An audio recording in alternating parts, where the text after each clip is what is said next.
Hey YouTube, welcome back to another video.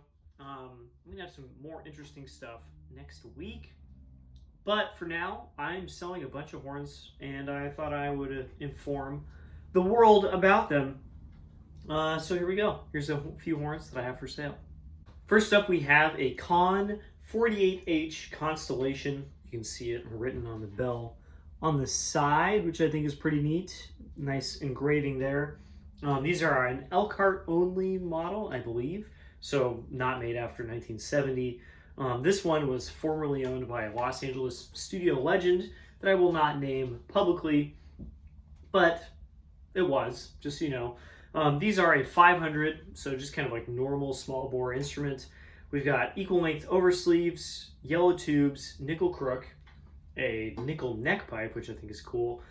I believe this is the same tuning slide as the 6H, but it looks like it's like rose brass. Honestly, I have no idea. And then a nickel bell. I'm not really sure why this model is so different than the 6H. I believe most of the dimensions are the same.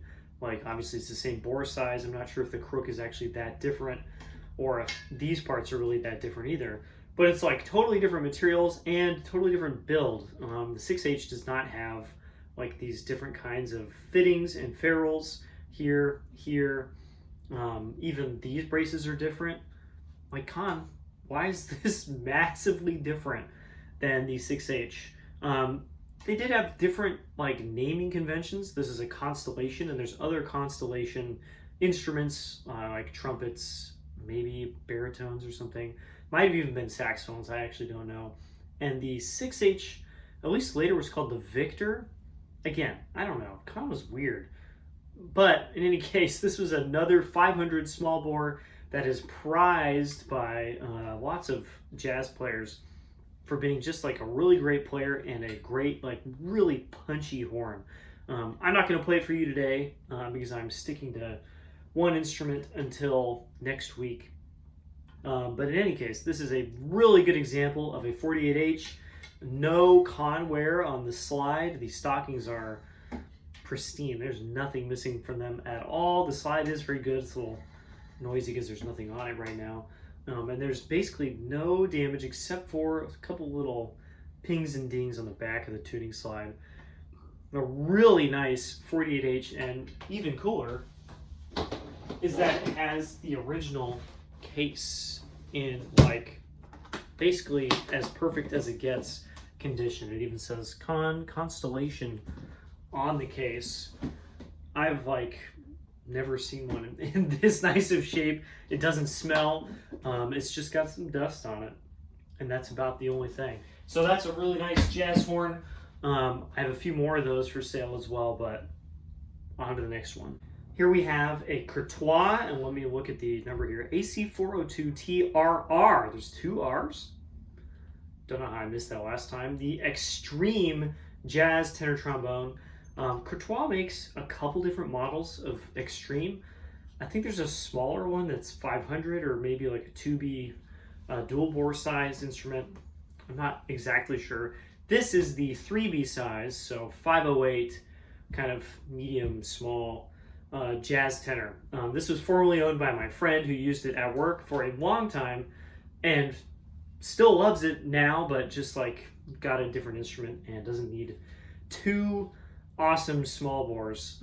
This is like a 3B, but with a lot of the quirks kind of ironed out and just kind of, you know, modern build quality and all that kind of stuff. I've played these at NAMM a couple times, and I've played this one, and they're all really good. This one obviously well used. It's got some lacquer loss around generally. Couple little like kind of mute pings on the bell. Tuning slide got like little teeny dings on it as well. This slide was recently worked on by Bruce Bilo, who's kind of one of the slide guys, especially in LA. It's got the cool curved grip here, which makes it nice and comfortable, even for me, honestly. That's pretty nice. This has the rose bell on it. There's also a yellow bell version. I don't know, they're not that different. Again, my friend sounded great on this. Makes a really cool, big, fat sound. It works in all registers. He played first trombone on it, but had to play low notes as well, and it did great. Again, really cool jazz horn. If you're looking for something more modern than that 48H and you're looking for a new small horn, this is also a really good option. On to the next one.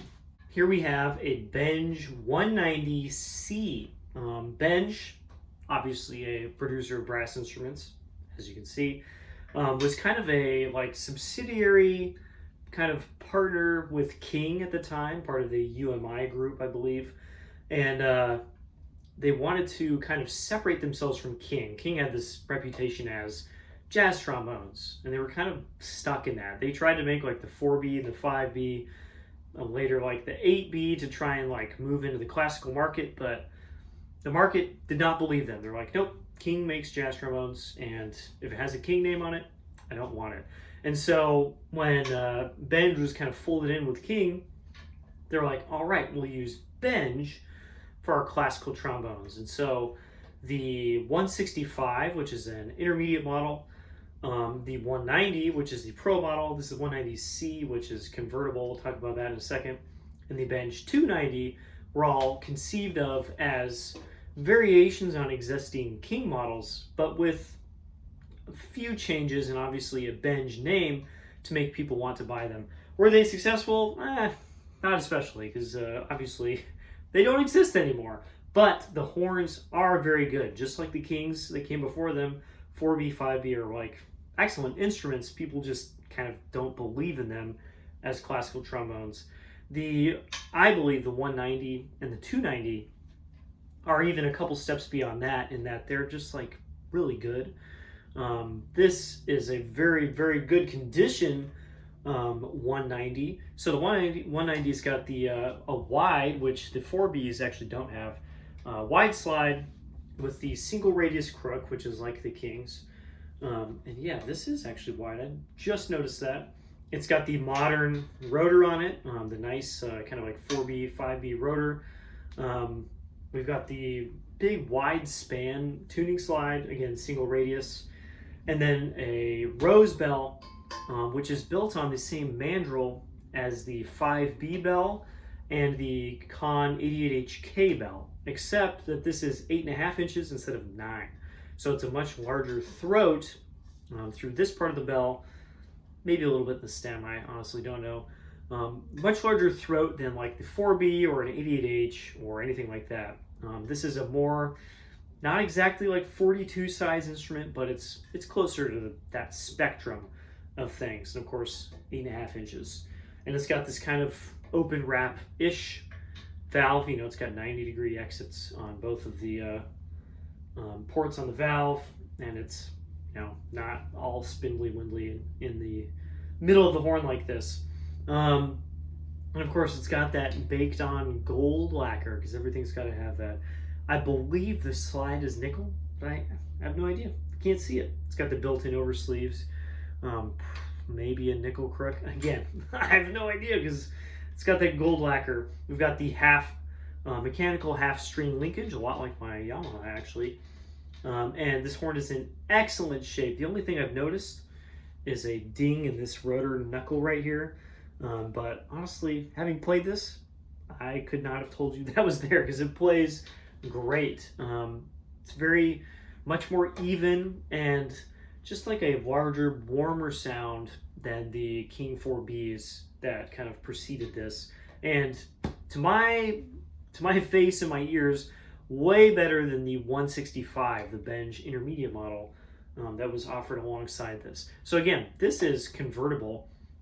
This is obviously with the valve, but it's got thumb screws here, and the bell comes off, and we put on a straight gooseneck. Let's check that out. So here she is in straight form, doubled up on counterweights. The previous owner uses a counterweight on the F-attachment version, so leaving it on for now. But you can see, nice, easy, quick changeover.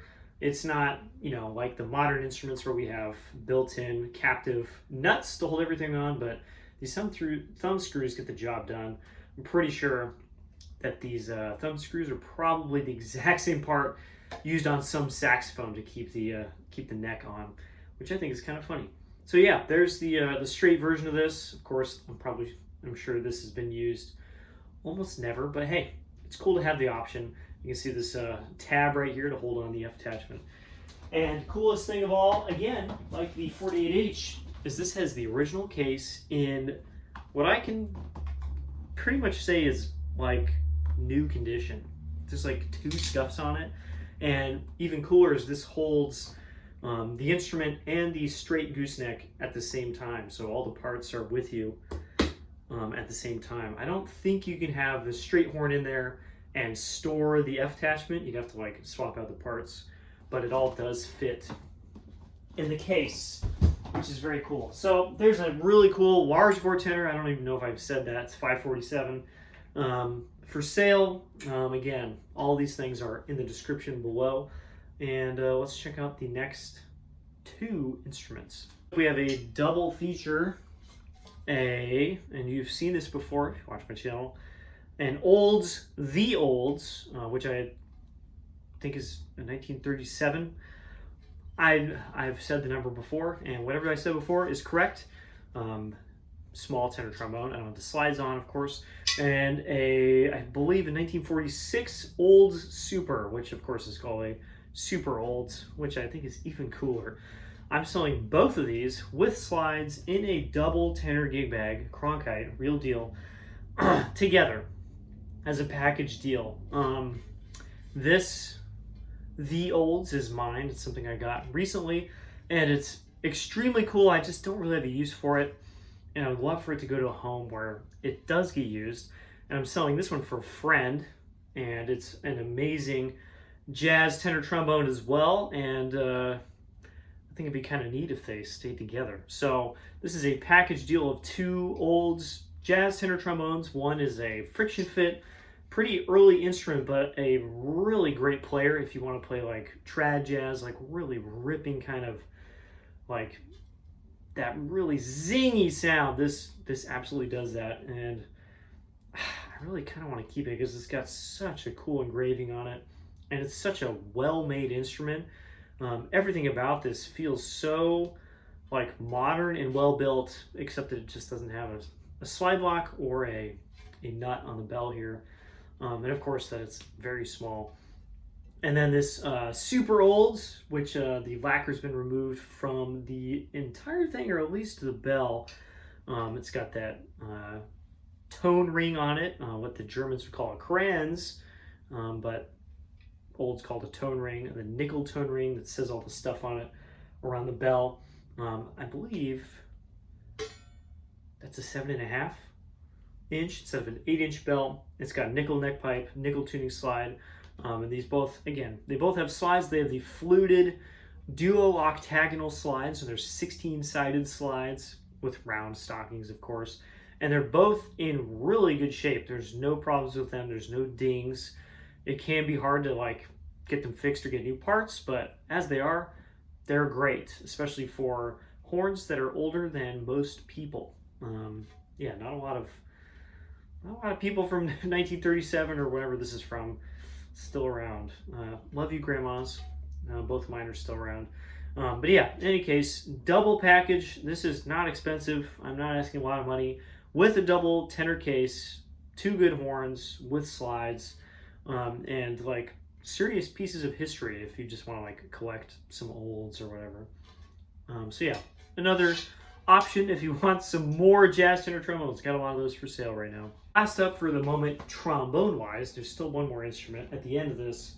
Is this possibly, and I'm not sure if I'm going to sell this, King Liberty. It doesn't say 2B, but it does have a dual bore, so I'm not exactly sure what that's about. It is a matching slide from 1949. HN White built. You can see that on the counterweight here, I believe. Yes, HN White Company King on the counterweight. It's got the nice 3-piece counterweight. And really cool 2B, an early-ish one. They made this for like 10 years before this. I've had a 1937 or 36 or something 2B as well. I think that was a 2B and not a Liberty. I cannot keep them track. There is a Liberty model that is straight 491 or something. I cannot keep track of these. And then the 2B denoted 2 bores, and that had a dual bore slide.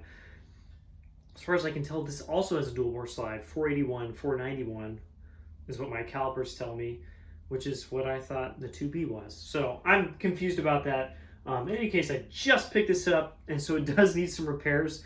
We've got a ding in the gooseneck right here. We'll see if that comes out. I've got the 3rd position slide dent. Such a common spot, but that's kind of the only one. Otherwise, the slide is in relatively good shape. Not a lot of wear otherwise. And the spit valve is not on the instrument because it's a really weird design that I've never seen before, including on Kings. And Kings had a bunch of different variations. There's like a trumpet style one that's only on the, it's like parallel to the slide tubes. It's kind of like this. There's like the normal one. And I got this one with the spit valve, you know, like intact, just not on the instrument. And it only solders on in one place. Obviously that's why it came off, but it goes on something like so. Kind of like on the side of the instrument like this. Very strange. I've never seen this before. I'm not sure if we'll be able to save this and use it again. Again, I've never seen this. King, why did you make so many different kinds of spit valves? That's what happens when you design an instrument that's really good to start, but like before the world is even ready for it. Tuba is one of those instruments.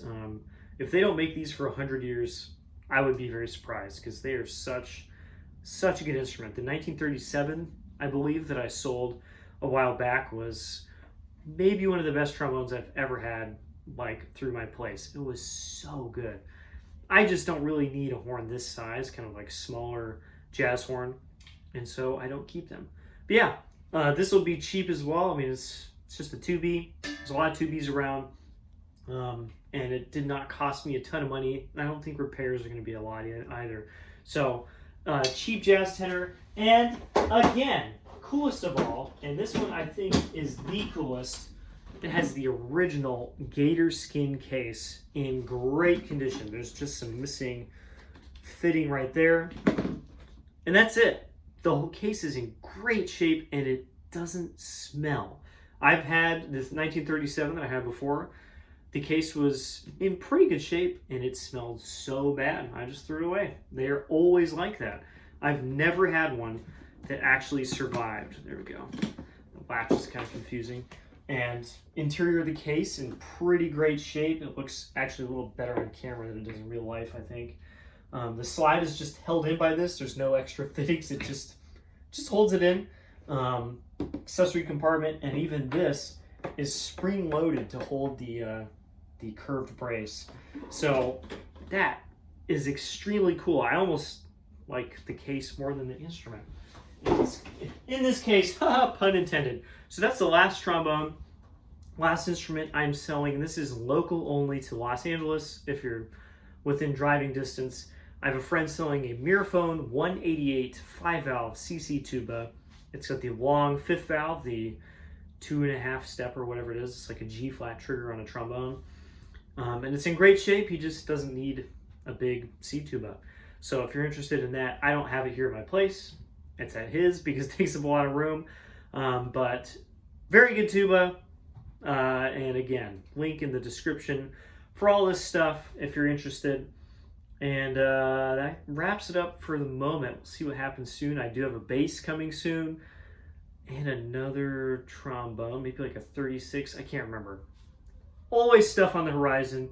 And cool stuff that I bought for me as well on the horizon. That's all I got time for now. I'll see you on the next video. Bye-bye.